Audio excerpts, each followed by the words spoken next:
On September 3rd, 2025, Bay County Dispatch received several 911 calls about a man walking near Weber Road close to Highway 231.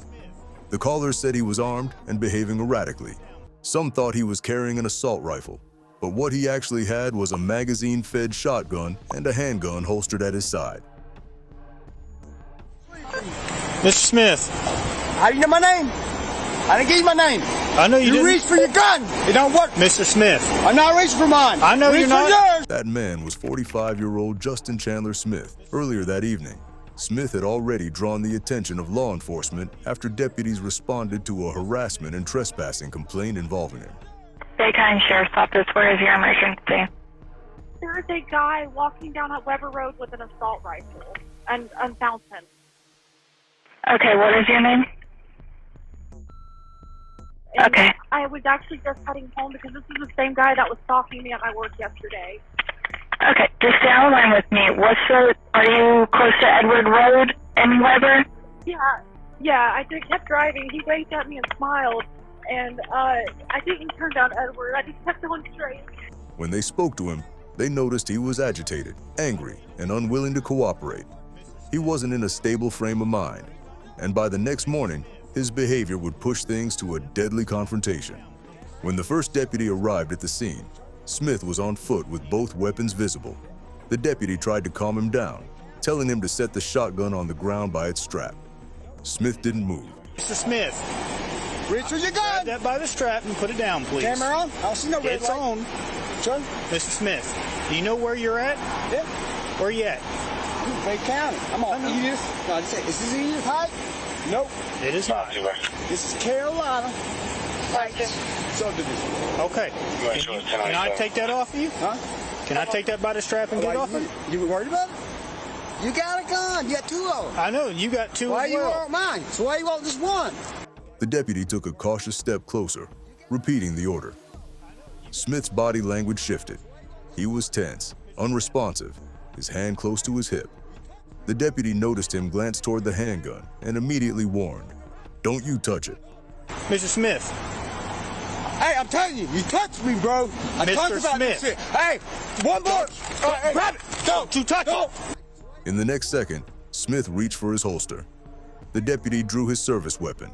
Smith pulled the handgun, raised it, and aimed directly at the deputy. Don't. No fear, Man, I man. got one at gunpoint. No fear. Put it down. Put it down. Bay, shots fired. The standoff shattered as both began firing. Smith's first rounds tore into the deputy's patrol vehicle. The deputy fired back, striking Smith, but even as he fell to the ground, Smith kept squeezing the trigger. Drop the gun. Drop it.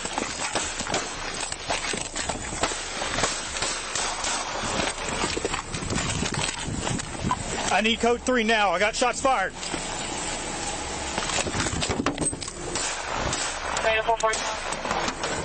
By the end of the exchange, 6 shots had been fired from Smith's handgun, and the deputy had returned 7. The sound of gunfire echoed through the quiet road as smoke drifted around the fallen suspect. When the gunfire stopped, the deputy approached carefully, disarmed Smith by kicking his pistol out of reach, and moved the shotgun away from him. 25A, covering Weber, engine 31. That's one. And 4 sending route code 3 from Penny, engine 31. 4, he's en route. Despite the chaos moments earlier, the deputy immediately began first aid. He performed CPR, trying to keep Smith alive until backup arrived. Additional deputies rushed to the scene, helping to secure the area and assist with medical efforts while paramedics made their way in. In the middle of the road lay both weapons, a black semi-automatic pistol and a magazine-fed shotgun. The pavement was littered with shell casings from both sides, silent reminders of how quickly a simple call about a man acting strange could spiral into a full-blown gunfight. Case number 2. On August 10, 2025, Houston police officers were on the hunt for a man suspected in a string of violent robberies across the city. The suspect was believed to be armed, dangerous, and desperate. Around mid-afternoon, officers spotted a vehicle that matched the one used in several of those robberies. They followed at a distance, waiting for the right moment to make the stop. Driver! Step out of the vehicle. Outside your window! Hands up. You're getting pulled over. Step out of the vehicle. Step out of the vehicle. You're getting pulled over. You're getting pulled over. Step out of the vehicle. Step out of the vehicle. You're getting pulled over. When they finally activated their lights, the car slowed down and pulled over. The driver, a 34-year-old man, stepped out and asked why he was being stopped. The officers explained the reason for the traffic stop, but before they could say more, he turned around, got back inside his car, and sped away. What started as a simple stop quickly turned into a high-speed pursuit through residential streets. We'll talk about that here in a second. Step out with your hands up. What? I'm understanding. You're getting pulled over. This is a traffic stop. Step out with your hands up. Step out with your hands up. You're getting pulled over. Closer. On the south side.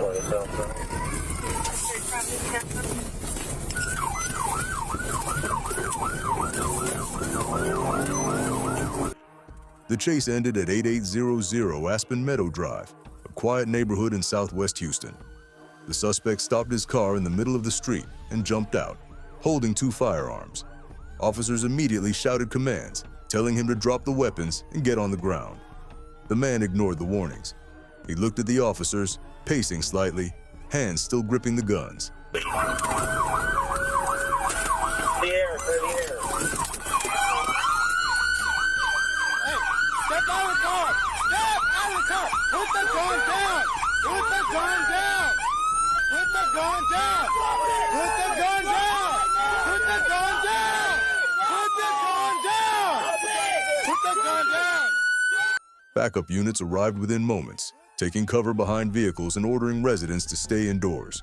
The suspect appeared agitated, breathing heavily, one hand twitching around the trigger guard. Put the gun down! Put the gun down! It's not worth it! It's not worth it! Officers tried to de-escalate, but he refused to comply. Then, in a split second, he raised one of the firearms in their direction. That was the breaking point. Those units over there, you're all in crossfire. Stop. Drop it. Stop. Drop the weapon. Those units now just block the street. Hey, just drop it, bro. Hey! Multiple officers opened fire, discharging their duty weapons almost simultaneously. The sound of gunfire echoed across the street, and within seconds, the suspect collapsed beside his car. The air was thick with smoke and tension as officers cautiously approached. They kicked the weapons away, secured the scene, and immediately began providing medical aid. Brother, it's not worth your life.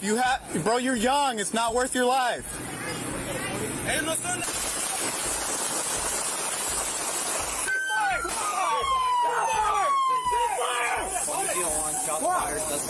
Hey, shield. Hey, what's up, guys? What's up? Deal! Do not fucking touch! Hey.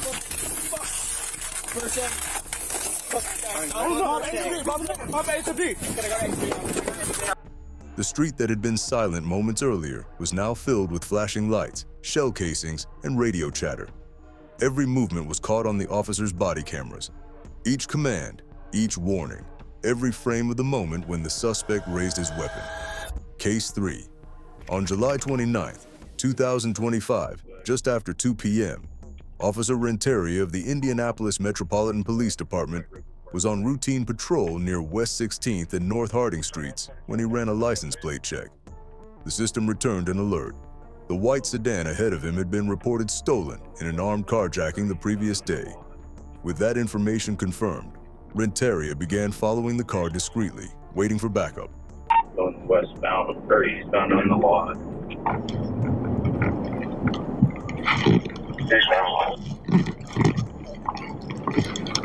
Looks like they're finding a parking spot. The stolen vehicle carried 4 men. It eventually pulled into a parking spot at an apartment complex located at 2100 Emmerich Lane. That was when Renteria decided to act. He activated his emergency lights, signaling for the suspects to stop. Immediately, the rear driver's side passenger, later identified as 20-year-old Mandrell Ballard, bolted from the car and started running. Looks like they're finding a parking spot.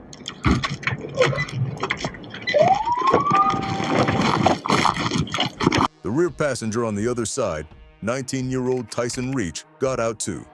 He raised his hands, appearing to surrender, but then began walking toward the front of the car. Renteria focused on securing the driver, 19-year-old Maki Starks, ordering him to the ground. Starks complied and was seated as Renteria prepared to place him in custody. But in that tense moment, everything unraveled. Tyson Reach suddenly turned, pulled a gun, and opened fire. Get on the ground. Get on the ground. Get on the ground. Hey.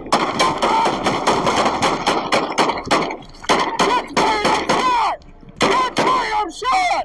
Shoot! Shoot her down! Shoot her down! Officer Renteria was struck multiple times before he could react. Despite his injuries, he managed to return fire, hitting Reach as the shooter fled through the parking lot. Bleeding heavily, Renteria took cover behind his patrol car, radioed for help, and applied a tourniquet to his leg to slow the bleeding. Still, his training took over. He reported that the suspect was down and that shots had been fired. Two nearby community members rushed toward him, trying to assist until additional officers arrived.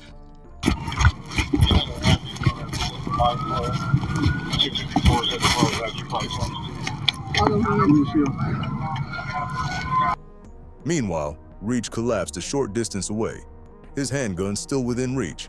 Responding units deployed a flashbang to ensure the scene was safe before moving in behind a ballistic shield. Officers confirmed Reach was unresponsive and began searching the complex for the remaining suspects. It didn't take long.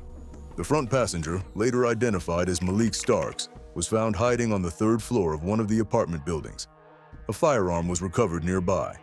The driver, Maki Starks, who had initially been detained, fled during the chaos but was tracked to his residence inside the same complex. SWAT officers moved in and took him into custody without further incident. Case 4.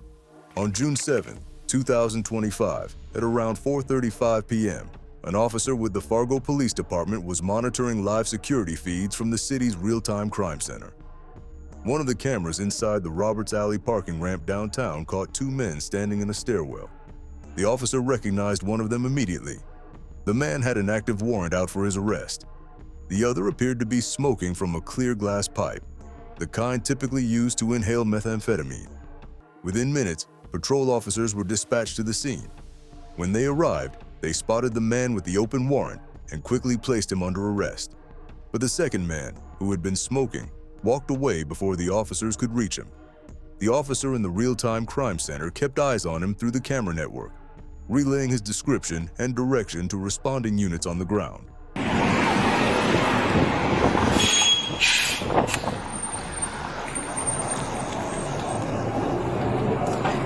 A short distance away, near 2nd Avenue and Robert Street, officers Cole Winter and Latasha Dean located a man matching the suspect's description. Officer Avery Jensen, from the community engagement team, was also nearby and joined them. As soon as Jensen arrived, he recognized the man, 37-year-old Joseph Manitowabi. The officers confirmed he was the same person seen on camera and moved in to detain him. Manitowabi denied smoking meth, insisting he had done nothing wrong. But as they tried to handcuff him, he suddenly pulled away, swung his fists, and struck all three officers before taking off on foot toward the Salvation Army, 1 block north. Discretion, so you're just going to be detained right now, okay? I didn't do nothing. Can you go ahead and put your hands behind your back, please? Yeah, I didn't do nothing. Can you just go ahead and put your... No, can I call? Can I get some help? No. What did I do wrong? What am I going to? Detained. Put your hands behind your back. It's okay. What am I going to? Put your hands behind your back. What did I do wrong? If you put your hands behind your back, we can tell you. Come on, get the wall. What the am I going to, man? Now.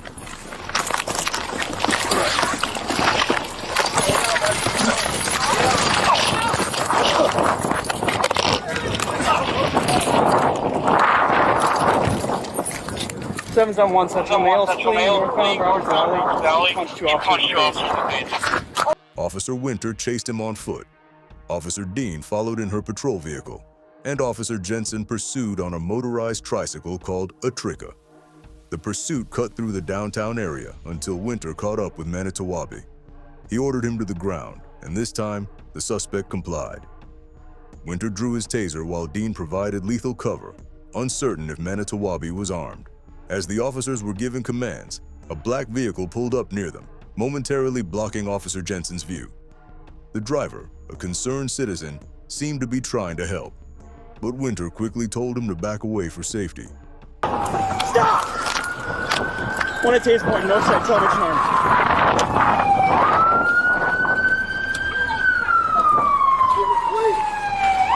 Ma'am, back up now! Get on the ground! Once the scene was clear, Dean maintained cover while Winter and Jensen moved in, secured Manitowabi's arms, and placed him in handcuffs. The officers searched him, emptied his pockets, and calmly escorted him to the patrol car. Here. Let go of the handcuff. Ferguson for that says you're 1 male 83. Throw my way. Check the sides here. The chief of police. I was under I'm doing an investigation. Punch a damn officer, man. I did. He was a traitor. That evening, downtown Fargo returned to quiet. But for Officers Winter, Dean, and Jensen, it was another reminder of how quickly a routine observation can turn into a struggle for control on the streets. Case 5. On the morning of July 24th, 2025, at around 7:20 a.m., Indianapolis police received a call about a shooting on the east side of the city. The location was the 4800 block of North Ritter Avenue. When officers arrived, they found a woman suffering from multiple gunshot wounds. She was rushed to the hospital but later died. Detectives quickly learned this wasn't a random act of violence. It stemmed from a domestic dispute, and the man responsible had already fled the scene.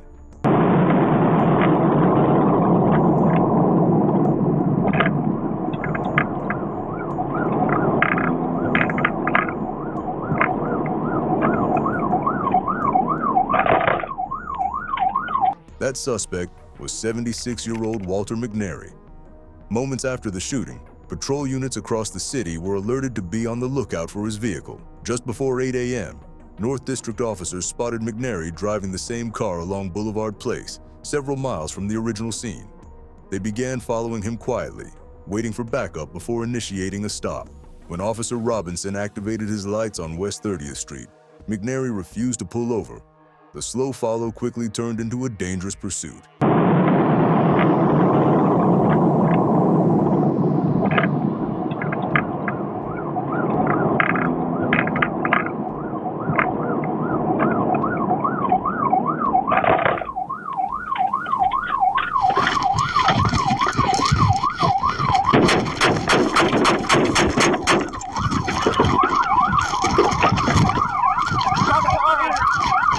McNary turned onto West 29th Street, stopped abruptly, and opened fire at Officer Robinson from inside his car. Bullets struck the officer's vehicle as Robinson fired back from the driver's seat. McNary accelerated again, weaving through traffic as more officers joined the chase. At the next intersection, McNary fired at a second officer driving south on East Riverside Drive.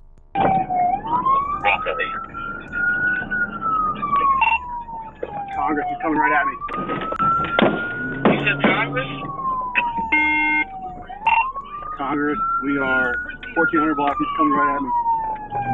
1400 block of East Congress.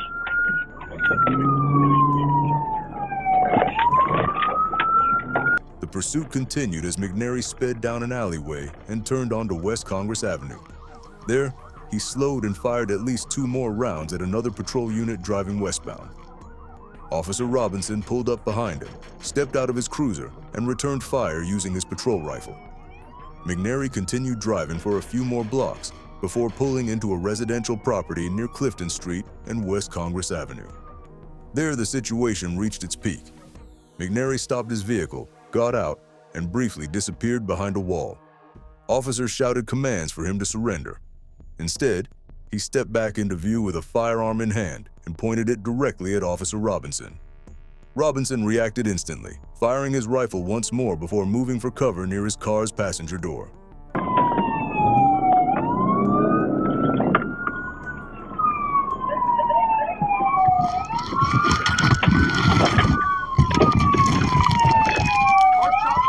Hard stop behind the house.